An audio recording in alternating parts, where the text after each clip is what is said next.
Bonjour à tous et à toutes les étudiants, j'espère vous retrouver en pleine santé. Dans cette séance, je vais partager avec les étudiants de la deuxième baccalauréat un exercice concernant les nombres complexes. Donc, mon choix était basé bien sûr sur des questions qui sont très intéressantes. Alors, je trouve que cet exercice ou bien ce sujet-là comporte des questions très intéressantes que vous devez bien sûr rédiger et résoudre bien sûr avec vos connaissances, connaissant bien sûr votre cours. Alors là, on considère les nombres complexes alpha et bêta, tel que alpha égale 1 moins i racine 3 sur 2 et bêta égale 3 plus i racine 3 sur 2. Écrire alpha et bêta sous forme exponentielle. Alors cette question-là, donc comment on va résoudre cette question? Bien sûr, on va tout simplement, connaissant alpha, on peut l'exprimer comme étant 1 demi moins i racine de 3 sur 2. Connaissons que 1 demi n'est autre que cos de moins pi sur 3, ou bien cos de plus pi sur 3, mais comme étant ici, on a un signe moins ici, je peux utiliser i sinus de moins pi sur 3. Alors là, je peux dire que la forme trigonométrique, puisque ça, son module c'est 1, donc c'est l'exponentielle de moins i pi sur 3. Alors je vous conseille de bien sûr apprendre par cœur certaines valeurs de certaines coefficients, bien sûr cosinus et sinus tangente de pi sur 3, pi sur 4, pi sur 2, pi sur 6, vous devez les apprendre par cœur. Donc pour bêta, on a c'est 1 demi facteur de 3 plus i racine de 3. Alors pour chercher d'abord le module de bêta, n'est autre que le module de 1 demi, ou le module de 3 plus i racine 3 qui est racine de 12. Alors ça va me donner racine de 3. Alors je reviens à écrire bêta comme étant racine de 3 fois racine de 3 sur 2 plus 1 demi i. C'est-à-dire que c'est son module, c'est racine 3, et le module de ça, c'est 1. Donc, racine 3 sur 2 n'est autre que cosinus de pi sur 6. Et là, c'est sinus de pi sur 6. Donc, je peux mettre, c'est l'exponentielle de i pi sur 6. Voilà la réponse à cette question. Maintenant, je passe à la deuxième question. Soit delta 1 réel appartenant à l'intervalle 0 pi ouvert, résoudre dans l'équation suivante. Alors là, vous devez chercher delta qui n'est autre que 4 fois 1 moins l'exponentielle de e et delta. Donc ça va vous donner 4 moins 4, ça fait 0. Donc il reste 4 exponentielle de 2 i delta. Ça, vous pouvez le mettre comme étant, voilà, 2 l'exponentielle de i delta au carré. Donc la racine z1, bien sûr, on vous demande de déterminer, résoudre dans cette équation, en sachant que Z1, la partie imaginaire de Z1 égale à 0, je n'ai pas noté. Donc, il faut que la partie imaginaire de Z1 soit négative. Donc, ici, Z1 sera C2 moins 2 exponentielle de I delta sur 2. Donc, C1 moins exponentielle de I delta. C'est-à-dire C1 moins cosinus de θ moins i sinus de θ. Donc, je n'ai pas noté là.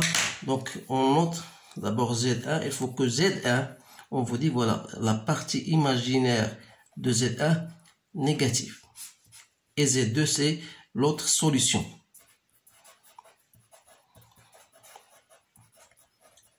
Alors, donc, la reste Z2. Donc, Z2 sera C1 plus l'exponentielle de i delta. Cette fois-ci, donc, c'est-à-dire, elle sera égale à 1 plus cos de delta plus i sinus de delta.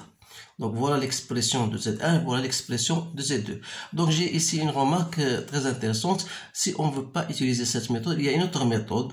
Voilà, on remarque bien sûr que Z au carré moins 2Z plus 1 n'est autre que Z moins 1 au carré. Donc, il reste moins 2 exponentielle de i d'état égale à 0. Ça veut dire que z moins 1 au carré égale 2 exponentielle de i d'état. Donc, et vous allez bien sûr passer à z moins 1 égale à quoi? Est égal à racine de 2 exponentielle de, ici l'exponentielle de 2 d'état. C'est l'exponentielle, pardon, l'exponentielle 2 fois i d'état. Donc là, on a, c'est quoi? C'est i d'état. Donc, z égale, bien sûr, vous aurez en valeur absolue, c'est-à-dire que z moins 1 égale l'exponentielle de i d'état, ou bien z moins 1 égale à moins exponentielle de i d'état. Donc, c'est-à-dire que z sera égal ou bien 1 plus l'exponentielle de i d'état, ou bien z égale à 1 moins l'exponentielle de i d'état. Donc, voilà une autre méthode pour déterminer ou bien pour résoudre cette question. Donc, ce qui nous reste, donc on a déterminé Z1 et Z2. On veut dire, voilà, écrire Z1 et Z2 sous forme trigonométrique cette fois-ci. Donc, il faut écrire Z1 et Z2 sous forme trigonométrique. On a Z1, c'est 1 moins l'exponentielle de i d'état. Voilà, ça, c'est une question assez un peu difficile. Il faut bien savoir ceci. Donc, on peut mettre, c'est quoi? On peut mettre l'exponentielle de i d'état sur 2 en facteur. Donc, c'est quoi? On va mettre ici exponentielle de moins i d'état sur 2 moins exponentielle de i d'état sur 2. Alors là, on va vous faire un rappel, sachant que l'exponentielle de i d'état, c'est cosinus de d'état plus i sinus de d'état. Et l'exponentielle de moins i d'état, c'est cosinus de d'état moins i sinus de d'état. Donc, si vous essayez bien sûr de faire l'exponentielle de i d'état plus l'exponentielle de moins i d'état, vous allez obtenir 2 cosinus de d'état. Donc, si vous divisez par 2, voilà cos de d'état. De même, si vous faites l'exponentielle de i d'état moins l'exponentielle de moins i d'état, sera égal à 2 fois i sinus de d'état. Autrement dit, l'exponentielle de i d'état moins l'exponentielle de moins i d'état sera égal à sinus de d'état. Donc, si je divise ça par 2, ça me donne ça. Alors là, si je divise par 2i même, j'aurai sinus de d'état. Donc, je vais utiliser bien sûr ceci. Dans ce cas, donc on a Z1 égale exponentielle de i d'état. Je vais l'écrire encore. Fois l'exponentielle de moins i d'état moins exponentielle de i d'état sur 2 n'est autre que moins 2i sinus de d'état sur 2. Alors, je vais faire sortir 2. Donc, il reste 2 exponentielle de i d'état sur 2. I, c'est quoi i? I, c'est l'exponentielle, moins i c'est l'exponentielle de moins i pi sur 2. Il reste sinus de d'état sur 2. Donc, l'exponentielle de x fois l'exponentielle de y, c'est l'exponentielle de x plus y. Donc, on aura 2 fois sinus de d'état sur 2, voilà, fois l'exponentielle de i d'état sur 2 moins pi sur 2. Alors là, vous remarquez bien que Z1, comme d'état est compris entre 0 et pi sur 2, ça veut dire que sinus de d'état sur 2 sera tout le monde positif. Donc, on aura Z1, c'est quoi? C'est 2 sinus de d'état sur 2 et son argument, c'est d'état sur 2 moins pi sur 2. Voilà Z1. Donc, il reste alors Z2.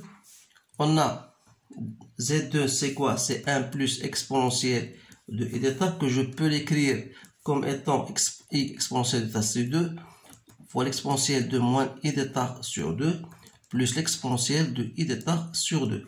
Toujours en utilisant ces relations-là. Donc, ça va me donner 2 cosinus de d'état sur 2 l'exponentielle de i θ sur 2.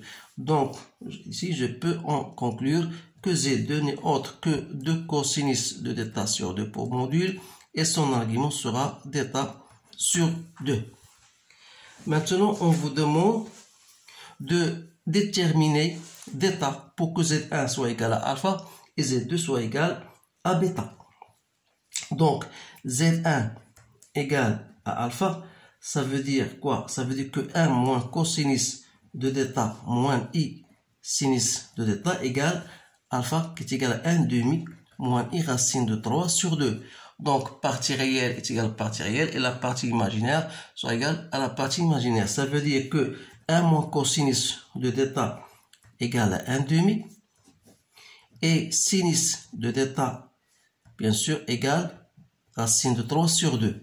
Ça veut dire que θ n'est autre que pi sur 3. Bien sûr, on reste dans l'intervalle entre 0 et pi.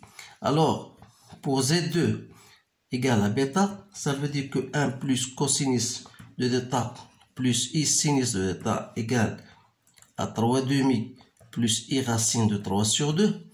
De la même manière, on aura 1 plus cosinus de θ égale à 3 demi et sinus de θ égale à racine de 3 sur 2. Toujours, il va nous donner le même résultat, θ égale à pi sur 3. Donc, vous voyez que c'est un exercice un peu plus ou moins compliqué, donc qui nécessite bien sûr le retour ou bien faire le rappel à ces relations-là, parce que c'est fort possible que ces équations peuvent être données dans l'examen national. Donc, c'est pour cette raison-là que je partage avec vous cet exercice. Donc, je vous souhaite une bonne chance et je vous remercie de votre attention et je vous dis à bientôt.